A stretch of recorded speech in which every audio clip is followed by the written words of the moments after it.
歡迎嚟到 HiFi 發燒台，我係呢388。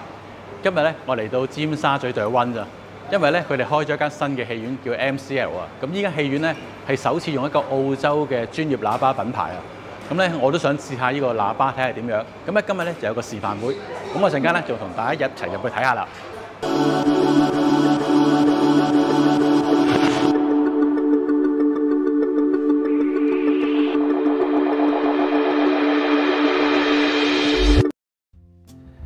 今次咧係 Krix 嘅香港代理咧，君昌豪咧邀請我到呢個尖沙咀對 One MCL 嘅戲院咧，親身體驗下呢個咧 Krix 嘅專業喇叭系統啊！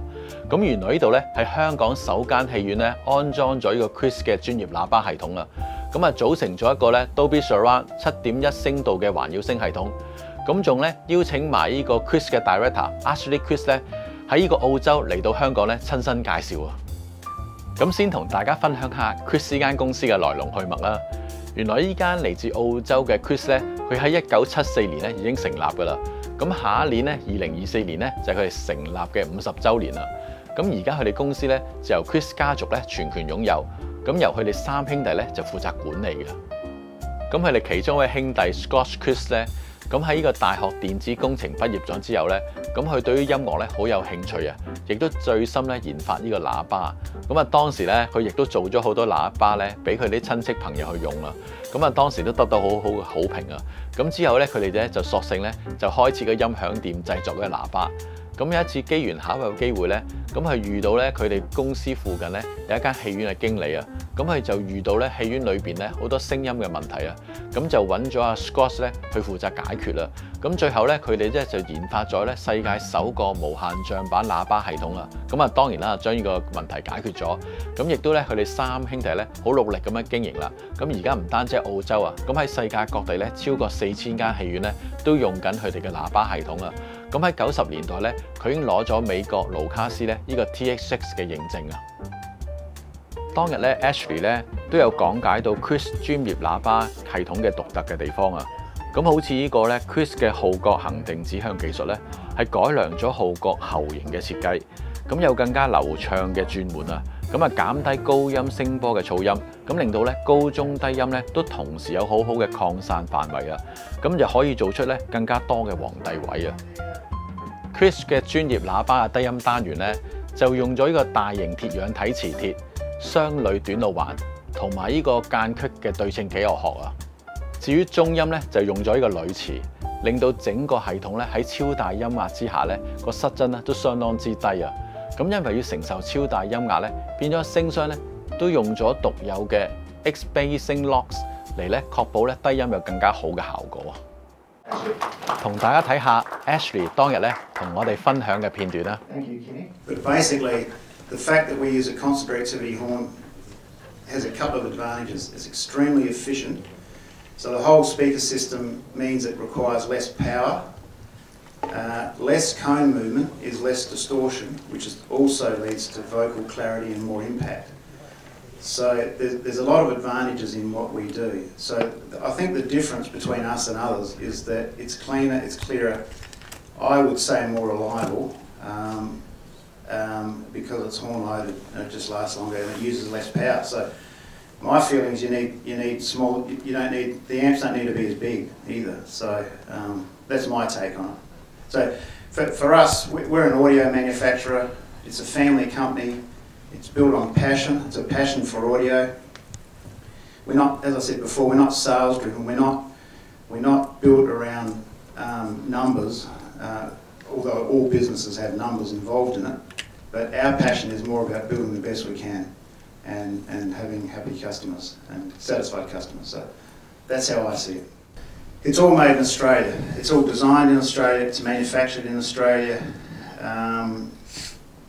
And designed in Australia. We have a strong R&D team, a strong manufacturing base. The founder still works in the company, which means that passion is still there. I think you'll find pretty well all of our competitors, either the founders died, or sadly, or they've been bought out. You know, someone else owns it. So we still have that passion. It's still with us. That's what we do. Audio is our thing, it's a love for us. So what I think is that comes out in its performance. So I don't know if anyone has any comments at all, but what they thought or whether they liked it or was anything you didn't like about it. But I'm hopeful that you thought it was pretty good.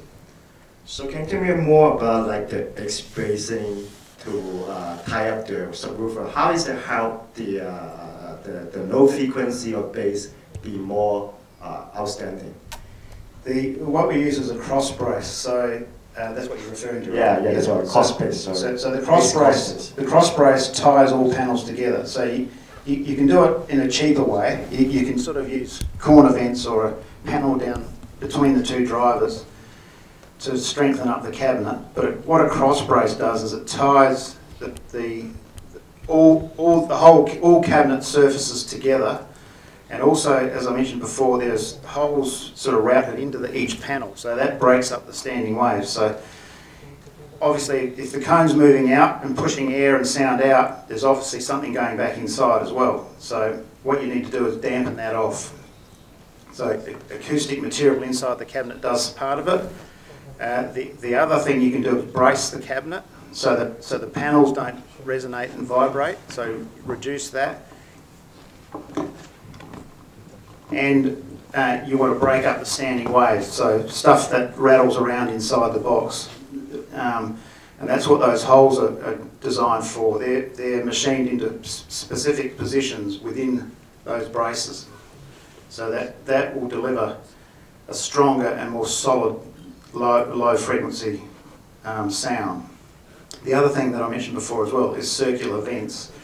Square vents and corner vents tend to lead to chuffing.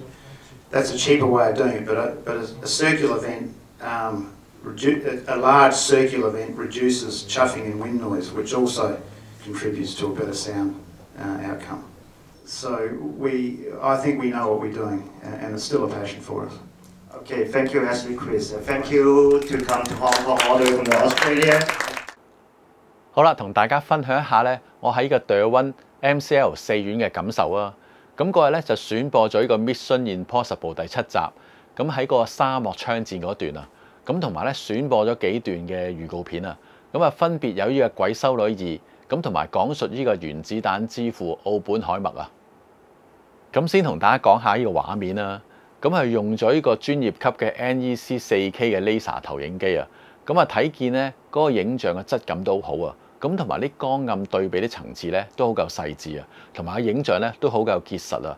咁啊，另外咧嗰個 detail 位咧都交代得好清楚啊，咁都好有呢個電影感喎。咁啊，至於音效方面啦，咁啊坦白講啦，我都聽開啲高級音響，我真係好怕啲低音咧重得嚟咧又冇呢個 detail， 大聲得嚟咧又冇呢個質感啊。咁我今次咧聽呢個 Krix 嘅專業喇叭系統咧，咁啊播咗呢個 Mission Impossible 喺沙漠槍戰嗰一段啊。咁啊，聽到咧有好多唔同嘅槍聲，咁都好有衝擊力啊！咁同埋咧，亦都分別到咧唔同槍聲嘅特性啊，唔會話咧支槍咧就好似大炮聲咁樣啊！咁另外咧，沙漠風暴咧嗰種嘅聲音嘅包圍感咧都好強啊！咁啊，真係咧喺大音壓之下咧，個失真咧都相當之低啊！呢個 Krix 嘅專業喇叭系統咧，其中一個強項咧就係佢覆蓋範圍好廣啊！咁令到每一個位置咧嗰個效果都好好啊！所以我今次咧特登喺戲院裏邊咧試下坐下唔同嘅位啊，咁啊試過坐喺呢個後邊啊、前邊啊、中間啊，同埋坐埋一邊啊。咁我發覺咧每一個位咧嗰個聲音平衡度都做得好好啊，同埋個低音嘅量感都好足夠。咁啊人聲個質感都好強。咁另外咧嗰把人聲咧都可以黐住個幕啊。咁另外咧個高音咧好清脆、好有細緻，但係又唔吉耳啊。咁同埋一樣咧，我最欣賞咧就係個速度感啊。咁啊睇咗《鬼修女2》咧有一幕咧就係個修女咧捉住個學生個頭啊！咁嗰下咧有一下突如其來嘅聲響啊！嗰個速度感真係好快啊！嗰個驚嚇度咧真係好強啊！我都俾佢嚇咗一跳啊！今次咧喺 One MCL 嘅親身體驗咧，無論聲畫咧我都覺得好滿意啊！仲有啲坐位咧又夠闊落，我坐得好舒服啊！真係一種享受啊！所以如果將來咧有啲咩大製作喺度上畫咧，我一定嚟呢度睇啊！好啦，今次嘅分享咧就到呢度啦，大家記得分享、訂閱、按讚、Hi-Fi 發燒台，同埋俾啲實質支持我，等我揾多啲咧唔同嘅題材同大家分享。下次見。